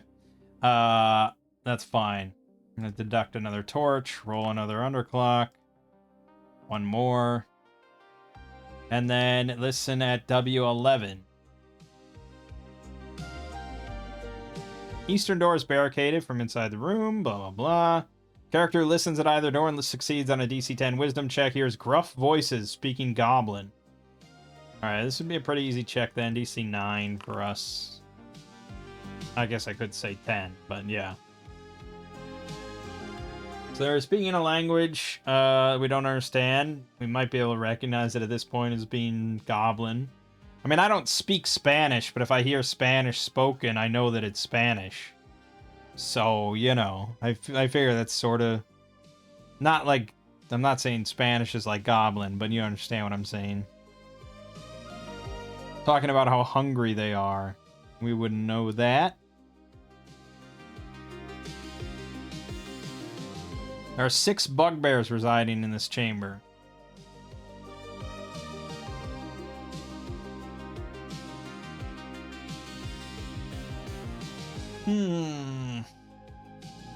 Yeah, tricky. That is not an easy encounter.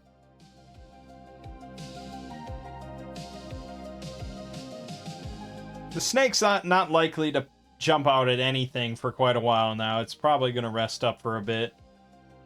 So even if we walked back through, it probably wouldn't attack us, and it certainly wouldn't attack the bugbears if they came into that room. So it's not really viable as a trap.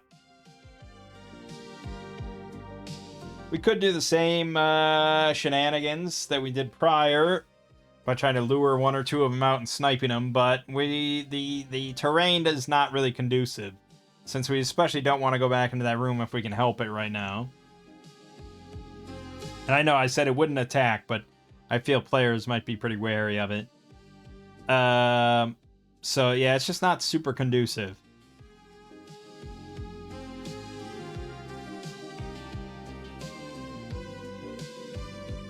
You could knock on the door, though, and as soon as someone opens it, you just stab them in the throat. That could work.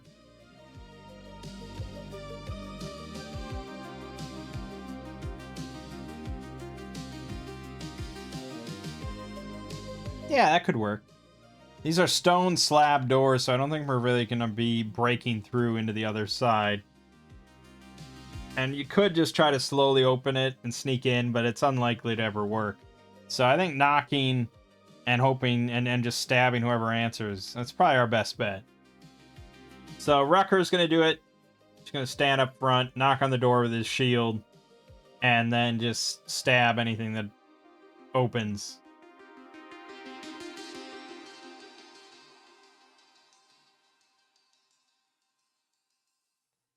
don't know if the bugbears would be super suspicious of that. They do work for a drow. There's other intelligent creatures here. It's probably not completely shocking to them or anything that something knocked. It's probably unusual, but not insane. I would say probably they're gonna grab up their weapons just in case. They're not idiots. But yes, they will send one, the dumbest, weakest one or whatever, to go answer the door.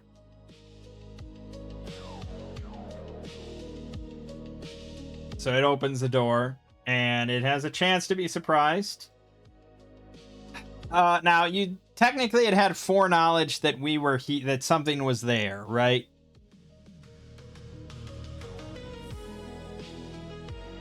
But we don't usually count that.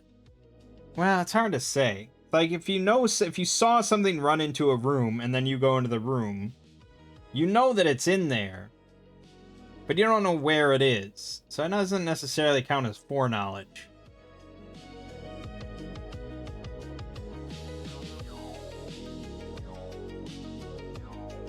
No, I think it probably does. So, yeah, I think it's just a 1 or a 2 out of 6 to actually surprise this thing. Because, like I said, this is unusual, but not shocking. But they all grabbed their weapons, so he's probably a little cautious in opening this door. So there's a decent chance he's not surprised by an attack. So 1 out of 2. 1 or 2 and 6. Alright, he is surprised. Rucker just attacks with like a striking amount of speed here. So Rucker's going to get advantage. This is specifically Rucker surprising this one bugbear. That's it. We're not going to allow anything else. It was this guy versus this guy. So he gets advantage on his attack and slams it into his chest for 5 damage. And he does enough that he could probably drop him prone.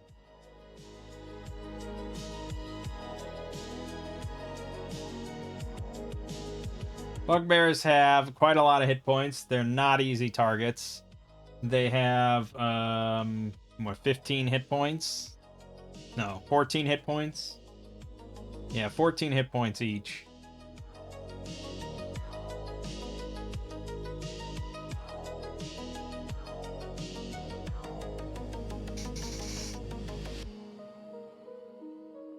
Yeah, it's not great. So we knock him prone. Now we see that there's like 5 more bugbears. Further in the room. Which is not going to be easy at all. But we knocked this one prone. Now we're going to roll initiative. I think they actually have decent... Yeah, they have +2 decks. They're remarkably fast for their size and bulk. So, our initiative is a 6. Theirs is a 6. Ours is a 4. Theirs is a 6. This is where it gets complicated. We're in this doorway, though, so we are employing doorway strats. They're kind of big boys. They're still man-sized, but they're big-sized men. Creatures. So we'll say 2 of them could swing simultaneously in the door. So one of them is going to be this guy that stands up and is going to swing. They swing with +4 and do 1d6 plus 1. So this one against Rucker +4, that is a hit. 1d6 plus 1 is 7. It's already down to 2. And another one's going to join him and swing. 20, 1d6 plus 1. So, yep, I'm down. Bugbears are no joke. Those were unfortunate rolls, too. I guess I could have... We could use the luck token to make him reroll that 16. There you go. Okay, we'll do that. Paid a price for it, but sure. The others are gonna sort of position themselves in this general area. Okay, then it's our turn. Puskar is going to try to heal. He'll use up his advantage to make sure we don't lose it. Good. 1d6 plus 1. Puts him back at 6 at least. Rucker's going to try to stab the injured one. Why did I roll it that way? Forget that. Their AC is 14, so that's a miss. Gartuna is the critical one here. She's going to try to cast Slumber to put them all to sleep. She will use our last luck token to make sure this does something. Like I said, they're all clustered kind of in the doorway, so I would say theoretically this could hit all of them. So she's going to cast it. Failure, not an option. Use the luck token. 21, that's the thing we like to see. Slumber is too fucking good. So they've got to make a will saving throw against 21. And if we just look here, they have a +0 wisdom. So they need to crit, and there's 6 of them. None of them crit. They all drop.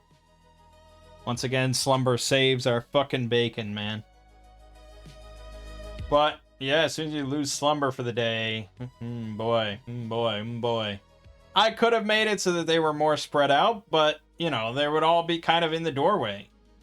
Or trying to get to the doorway, or ready to reinforce and jump in if the front two fall. So I would imagine they're all fairly well clustered, because where else would they go? What else would they do?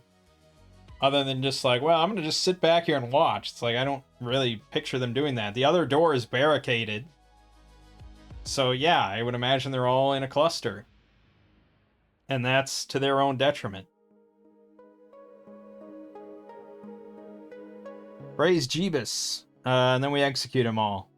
Which is pretty good, because that means we get 65 times 6. 390 XP. I'll take it.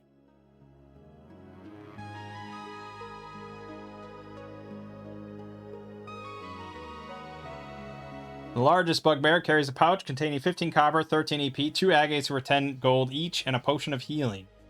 Okay, so we search all the bodies, search the room, blah, blah, blah. We will hit probably the underclock, yep. So that's going to go. And so while we're searching, we're going to get ourselves an encounter. Ghouls. 1d4 ghouls. Two ghouls are going to try to sneak in from this open doorway. They've been tracking us maybe for a while or something. But now they're going to try to sneak in while we're searching the room. Do I want to heal Rucker again before that happened, though? Before we started searching? Probably, right? I think that's a reasonable. Excellent. Excellent. He's back to full. Okay, so as we're searching, these things are going to creep up on us. And, you know, they're fairly nasty. I don't think they get a bonus to sneaking. No, they don't get any bonuses to sneaking or anything. So they would have foreknowledge for sure, but they wouldn't have line of sight. Or no, they would have line of sight, and we would have line of sight. We're in a you know, there's one-way room, so once they make line of sight on us, that's it. So yeah. So it's just a 1 or a 2 to surprise us. We are surprised by the ghouls. That's unfortunate, because this could be really bad. They're going to have advantage on us with 3 different attacks. So it's a question of who they are trying to pounce on. We'll have 2 of our characters, and we'll roll randomly. 1, 2, 3, 4. First one is going to be Gartuna. That's bad. Second one is going to be... They really wanted it to be Gartuna twice, which it could have been, but I'm not that cruel. The second one's going to be Rucker. So they're the ones closest to the door, and they get jumped by these 2 ghouls. Okay, fair, done. Right, so they attack 3 times at +2 each time. So they get to roll 6 dice here each. And Gartuna only has 9 AC. She's almost certainly fucked. First claw attack on Gartuna. Hit. Second claw. Hit. Bite attack. Hit. She gets hit by all 3. The odds of her surviving are extremely slim, or the odds of her staying up. Basically has to roll 1 on all 3. But let's see here. The first one is 1. The second one is 2. And then the third one is 1. She does theoretically stay up with 1, but all 3 carry the paralysis. And she's also automatically going to be infected with ghoul fever. No matter what.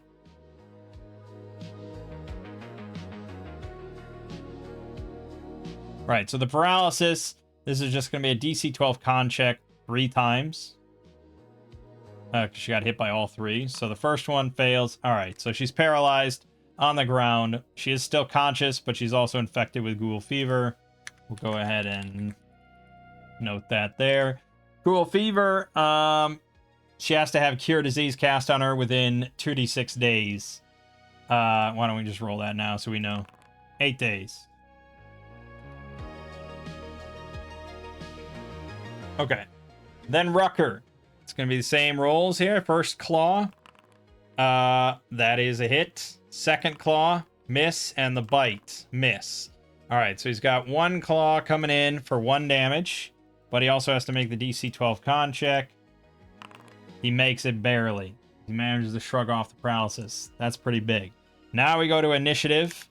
You have a dex here. Come on, +2. Come on, not everything gets a fucking +2 dex. That's way too good when I'm using D6 initiative.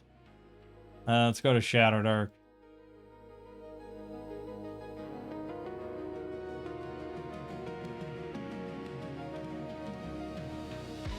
+1. Okay, fair. Our initiative 1. Theirs is 3. There isn't much world where we, much of a world where we're playing combat as war, where we wouldn't have this ghoul drag Gartuna off into the darkness.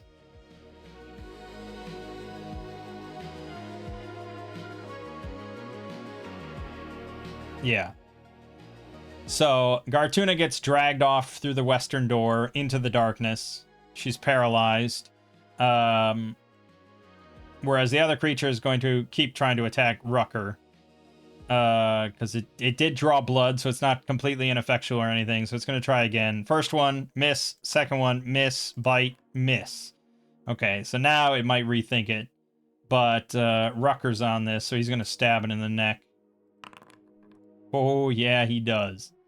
They do have 9 hit points, but he does drop it prone with his shield. He trips it. So Fiora is going to roll in with her short sword, stab it to death. Done. Buskar is going to race after Gartuna, who dropped her torch when she became paralyzed. So he's going to pick that up and chase after the ghoul. And he is going to... He's not going to be able to do anything. That was basically his whole turn. So now we have to win initiative again for him to, like, turn undead. Otherwise, the ghoul's probably just going to attack him. So our initiative is a 4. His initiative is a 4. Our initiative's a 1. His is a 2. Okay. So he's going to attack Buskar now. His claw, fumble, double fumble, and a crit.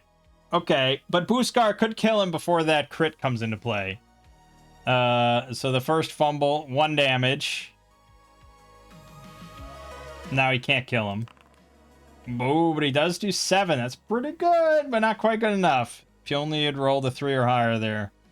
Alright, so then the crit, that's going to be 1d6 damage. No, 2d3 damage. I'm just going to roll that. 2 damage.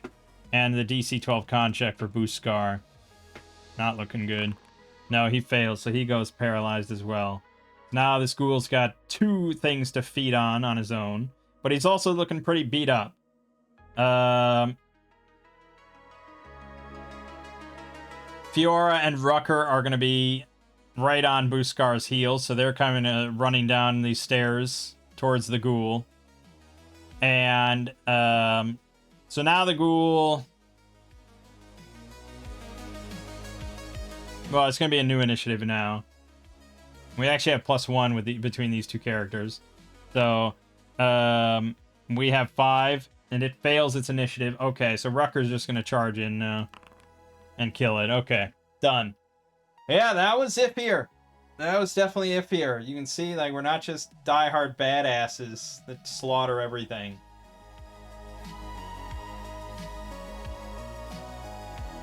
But we did get it. So that's 38 times 2. That's going to be 76 XP for that fight. Buskar now also has Ghoul Fever because he got paralyzed. So he has 6 days. The paralysis is going to wear off after 2d4 turns for both of them. So that's an hour and 10 minutes. We'd have to sit here and wait, but we don't have much option. We're going to drag them back into this barracks, spike the door shut, and wait it out. So now we've finished searching the room.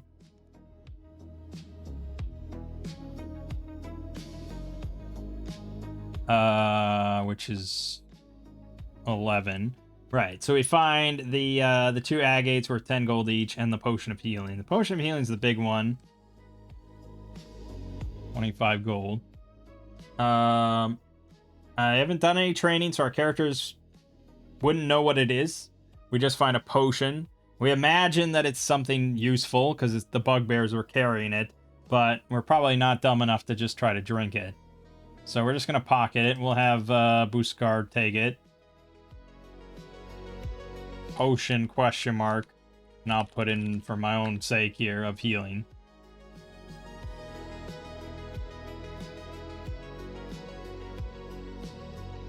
Okay. And then the agates, I guess. That's 2. And those are worth 20.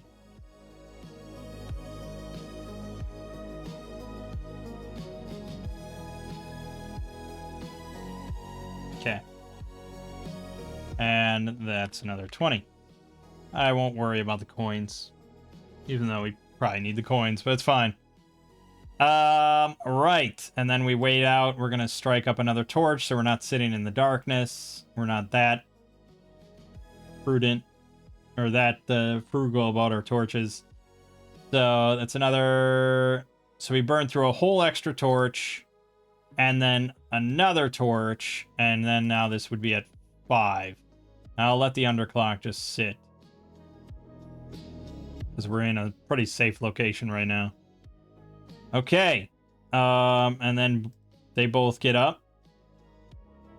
I suppose he would try to cure her health a bit of... There you go. There you go. Back to full, baby. Okay. A little iffy. Ghouls are generally scary. They're meant to be scary. It's a scary creature, but... Yeah. We handled the bugbears, no problem. The 6 fucking bugbears, but then 2 ghouls nearly ended us. TPK almost. If there had been 4 ghouls, yeah, it would have been very bad. But alright.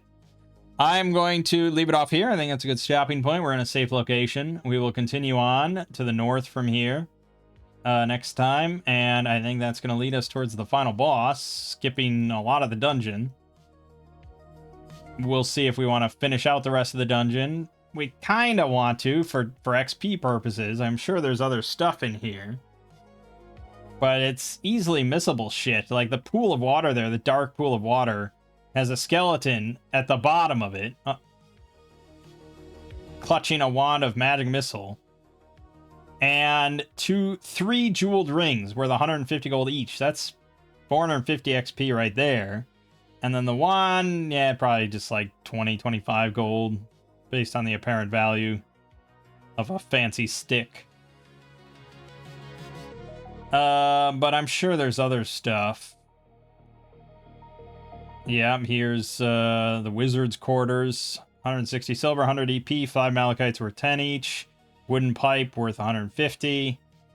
The forge of spells. +1 mace, +1 breastplate. I mean, that's 1300 plus XP right there. And then the mace is actually a special one. Deals an extra 1d6 radiant damage to undead creatures. That's a phenomenally good mace for going into an undead area. And the breastplate grants wearers advantage on saving throws against the breath weapons of dragons. So, if we actually sold both of those, they'd be worth a lot of money, a lot of XP. I mean, the base value of these things at being +1 is 5,000. Adding on that extra shit, yeah, it's easy, like 8,000, 9,000 plus probably. So we could easily level up if we sold both of those, but it's nice to have magic weapons. Yeah. So the point is, we probably should search the whole dungeon. As annoying as it might be. I mean, yeah, the fucking gauntlets of ogre power. It sets your strength to 19. That's awesome.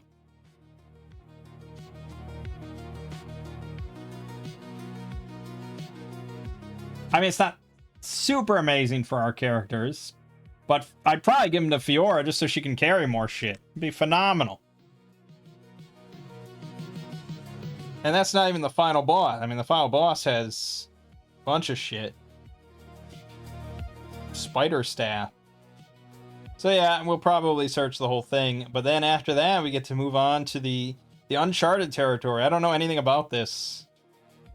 The paths of peril and the shattered obelisk and stuff. I'm definitely curious. I don't have high expectations because it's a modern, D&D module, but yeah, I'm curious. Anyways, save that for next time. My name is Mang. This has been Solo Roll Manging. I'll see you fine folks in the next part.